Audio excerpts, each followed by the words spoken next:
Afloat with Henry Morgan.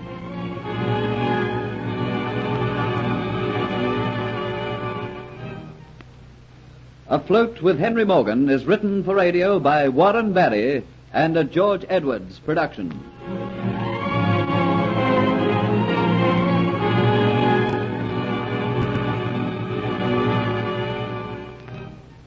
A Spanish ship captures the English merchantman, the Elizabeth Ann, upon which is sailing Antoinette de Lacy, a French kinswoman of the English governor of Jamaica, Sir Thomas Montford. The governor of Spanish Cuba, Don Pietro Pizarro, to whom Antoinette is taken, discovers that Sir Thomas Montford has never seen her. And so his daughter Dolores Pizarro begs to be allowed to go to Jamaica, masquerading as Antoinette de Lacy, to enable her to trap the English buccaneer Henry Morgan, and to recover a fabulous necklet which Morgan has taken. In Port Royal, Morgan befriends a young man named Geoffrey Hunter and offers him a berth upon his ship, the Flying Gull. Unexpectedly receiving an order to sail, Morgan sends Hunter to the Dolphin Tavern to round up the crew. Hunter has trouble with a seaman called Diaz and is forced to knock him out. Kitty, the serving wench, is attracted to Hunter, but he spurns her and takes Diaz back to the Flying Gull. All of your crew who can stand on their feet should be aboard by now, Captain Morgan. And there's one who cannot that you're carrying, is it? He'll be all right. Tip him off your shoulder.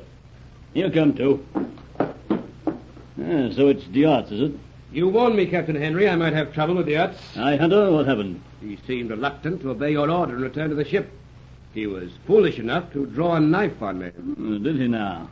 I thought somehow he would. Just hold a minute now, Captain. Why did you send me to round up the crew? None of them know me. No one was to know that I had your authority. Are you blind, lad? I wanted to see if you're the sort of man who could command the respect of other men. I admit I was interested to learn whether Diaz would bring back your corpse or if you'd bring back Diaz. I knew you both would not walk back aboard the ship of your own free will. So it was a test of courage, eh? It was to test you, man. Yes, you'll do, Hunter. You'll be my man from now on. Well, thank you, Captain Henry, but I know naught of sailing. Well, then, what do you know? No questions to be asked. Remember, Captain Morgan? I'll learn in time if you want to tell me. As for seamanship, you'll learn that too. You're not frightened of Diaz, are you? If I was, do you think I'd still be sailing under you, Captain Morgan? He hates you. He would have hated you in any case because you knocked him out, but he'll loathe you for being placed above him in authority. He goes back before the mast where he belongs. You're placing great reliance in me, aren't you, Captain? Sailing the seas as I've been all my life, you know where you can place your trust. I suppose there were plenty to witness you knocking down Diaz tonight. Quite a few. Amongst them was Kitty. What do you know of her, Captain? Looky, lad, I'll give you some advice. When we sail into Port Royal, keep away from Kitty and the Dolphin Tavern. The rest of your crew don't follow their advice. Why should I? Because I don't need to know your past history to know that you're a gentleman, that you come from a good home. You've never met a girl like Kitty before, and Kitty, being Kitty, would soon know that, and, I don't understand you, Captain. Look, man, there's not a sailor who's gone into the Dolphin Tavern and has not fallen under the charms of Kitty, the Buccaneer's Belle. That's all she is, the Buccaneer's Belle.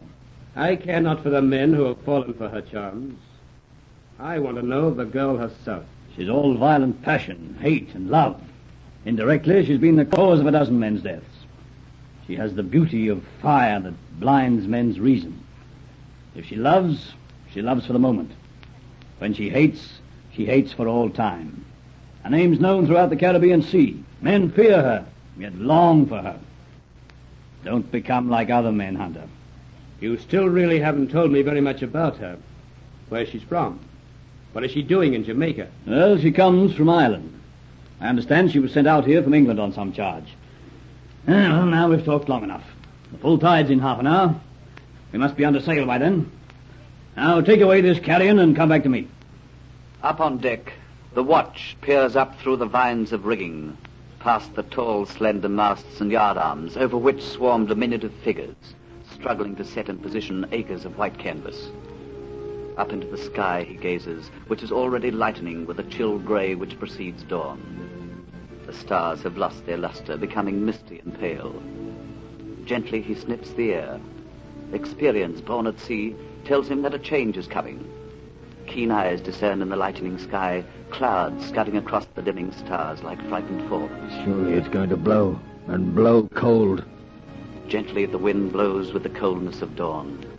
Small waves whip up into foam on their crests, and faintly the rigging whistles while men draw their coats tighter around them and think of their woolen sweaters lying in their lockers.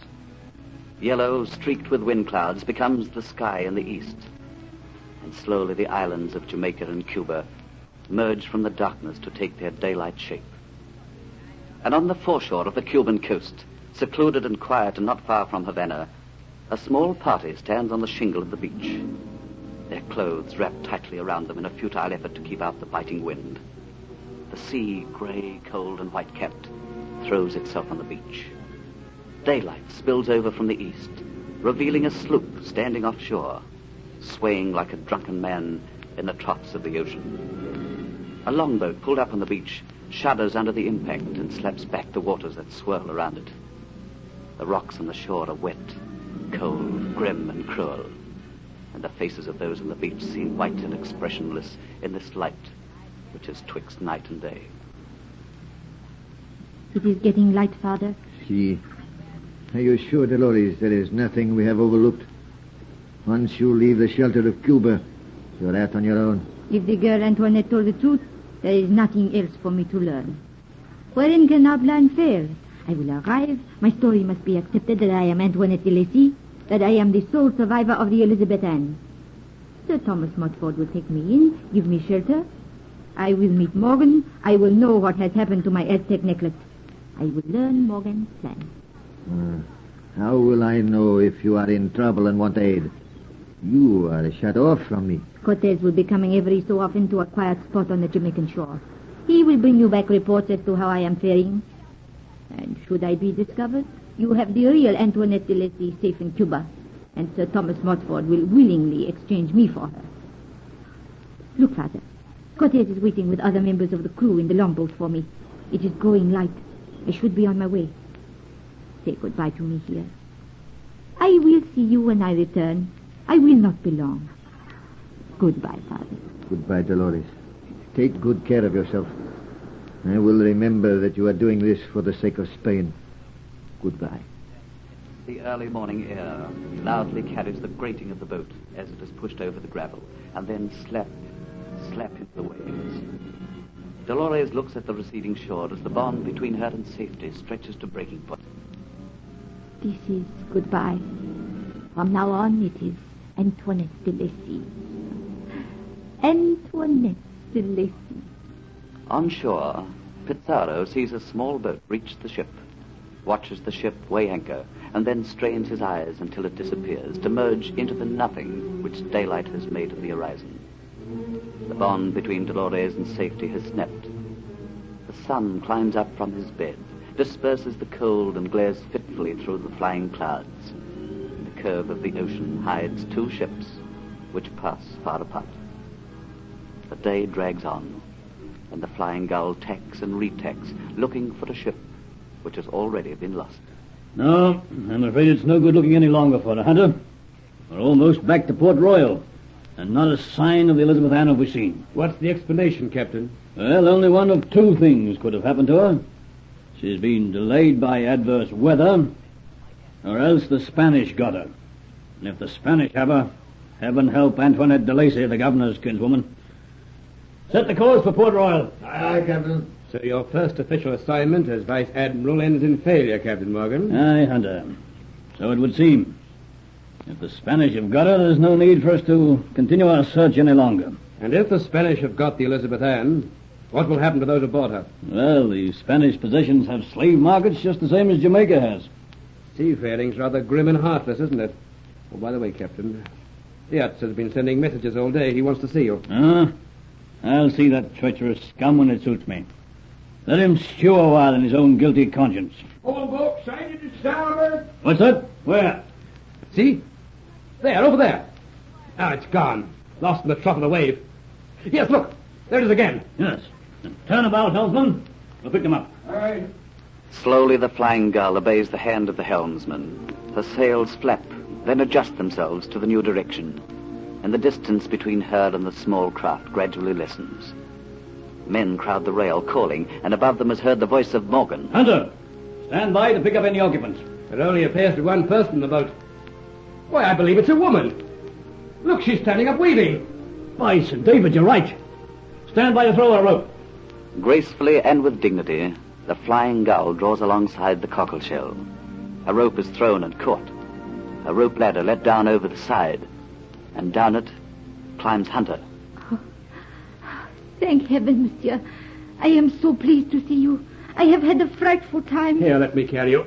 I'll have you aboard in no time. Swiftly picking her up, Hunter climbs back up the ladder amidst the cheers and jeers of the crew. Morgan is on deck to give her welcome. Madam, I give you welcome to the Flying Gull. Monsieur, you are English. I am safe. Take me at once to Port Royal. My kinsman, Sir Thomas Motford, will give you welcome. Your kinsman? Yes. My name is Antoinette de Lacy. Morgan looks at Dolores with surprise, and a murmur runs through the crew. But from the back of the crowd of men, two angry black eyes watch the rescue, and now look with interest on this dark, beautiful woman. But Diaz, the renegade Spaniard, although crazy for Kitty, still can look with interest on beautiful women. And as his eyes search her face, his expression changes. Who is she? Antoinette de Lacy, the governor's kinswoman. Antoinette de Lacy. Then I have seen Antoinette de Lacy someplace before. I don't forget beautiful women.